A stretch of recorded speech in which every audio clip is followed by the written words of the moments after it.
Quand je suis au lycée, mon père est entré un peu dans une phase où l'alcoolisme commence vraiment à être très très important chez lui. Alors ça a toujours été ça, mais moi je m'en rends compte.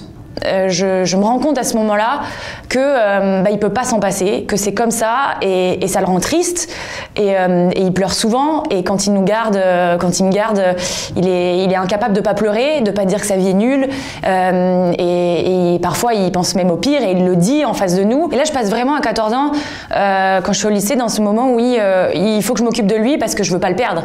Donc du coup c'est vrai que je raconte dans le livre que il y a des midis où j'ai pas beaucoup de temps pour manger entre les cours, mais je prends le bus, je fais 1 heure de bus aller-retour pour juste aller vérifier qu'il va bien et juste aller vérifier qu'il n'a pas mis à exécution ce qu'il voulait faire, à savoir se foutre en l'air comme il disait.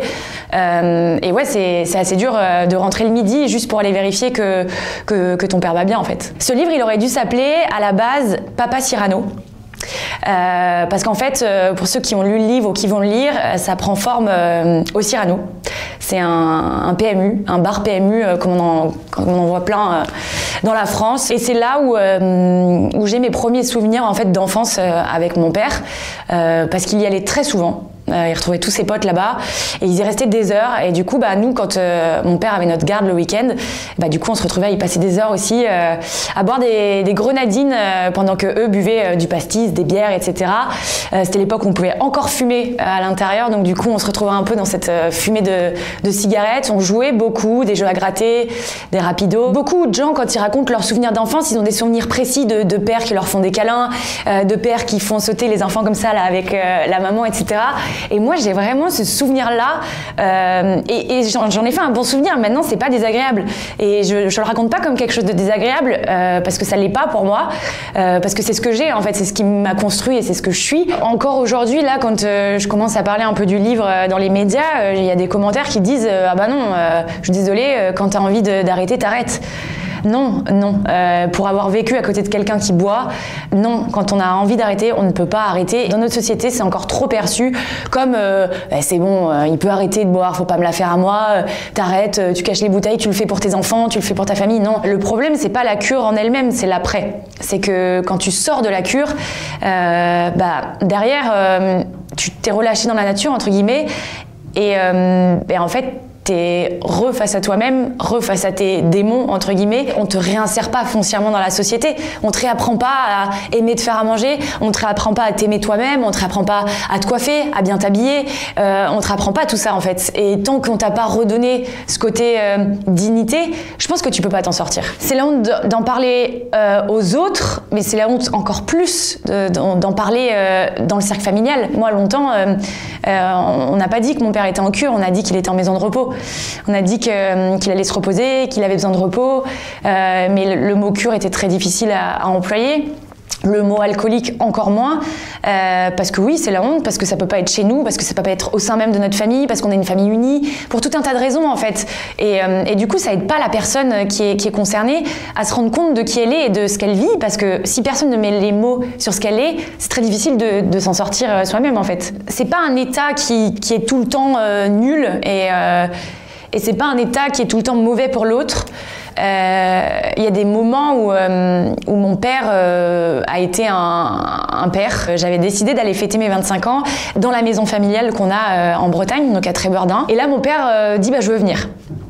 Et là, tu te dis waouh, ok, non, tu vas pas venir en fait parce que là, ça va mal tourner, c'est mon anniversaire, faut que ça se passe bien et tout. Et mon oncle, du coup, capte un peu mon père et lui dit c'est l'anniversaire de ta fille, en gros, il faut que tu sois bien. Et on descend donc dans ce bar, on est tous en train de danser. Et là, il y a Louise Attaque qui chante Je t'emmène au vent. Déjà, la chanson, elle est dingue, tu vois, avec les violons et tout. Et là, il y a mon père qui me prend par les mains et qui me dit, et je lui dis mais ça va et tout, tu veux boire quelque chose et tout. Et il me dit ouais, prends-moi un Perrier. Et là, tu dis, bah ouais, je pense que tu peux pas avoir meilleur cadeau, déjà. Donc il prend son Perrier et après il me tire sur la piste de danse et on danse sur Je t'emmène au vent, juste après ce Perrier. Et là, c'est incroyable. Je pense que je vais aller lui lire des petits extraits du livre. Et lequel en premier? Je pense que je lui lirai le moment où je lui annonce qu'on est sur la plage et que je lui annonce que que je vais faire un livre sur lui, et où il me dit oui, il me dit ok, il n'y a pas de problème, fais un livre sur moi, raconte si ça peut aider les gens, si ça peut aider les petites filles comme toi. Et je pense que je lui lirai ça parce que ce moment où il me dit oui, c'est vrai que je suis alcoolique en fait. Ouais, mais en fait, ça fait des années que j'attends que tu me dises ça, tu me l'as jamais dit, et là tu me racontes ça comme ça. Mais c'est beau parce qu'en vrai, il y a tellement une distance pour lui là-dessus, et de me le dire comme ça, vraiment sans grande phrase, sans rien. Bah ouais, je bois depuis tout le temps. Je sais pas, ça a été un électrochoc pour moi. Je lirai celui-là, je lirai l'anniversaire. Parce que je suis même pas sûre qu'il se souvienne qu'on ait dansé ensemble, mais peut-être que ça lui ferait du bien. Et je lui lirai la conclusion, je pense, pour qu'il se rende compte que c'est pas un livre juste pour raconter tout ce qu'il a fait de mal. La Olivia d'aujourd'hui, elle dirait quoi à Olivette? C'est marrant parce qu'il y a encore des gens qui m'appellent comme ça. J'aime bien ce surnom. Olivette, du coup, c'est moi petite. Hein. Elle lui dirait... bravo pour le chemin parcouru. Ça me met les larmes aux yeux, hein, cette question. Ouais, elle lui dirait qu'elle a fait un beau chemin, qu'elle peut être fière d'elle, et que, en tout cas, moi, je suis très fière de ce qu'elle était, du chemin par lequel elle est passée, de ne pas s'être dégonflée, de ne pas avoir perdu pied, de s'être posé les bonnes questions au bon moment. Ouais, je dirais que je suis trop fière d'elle.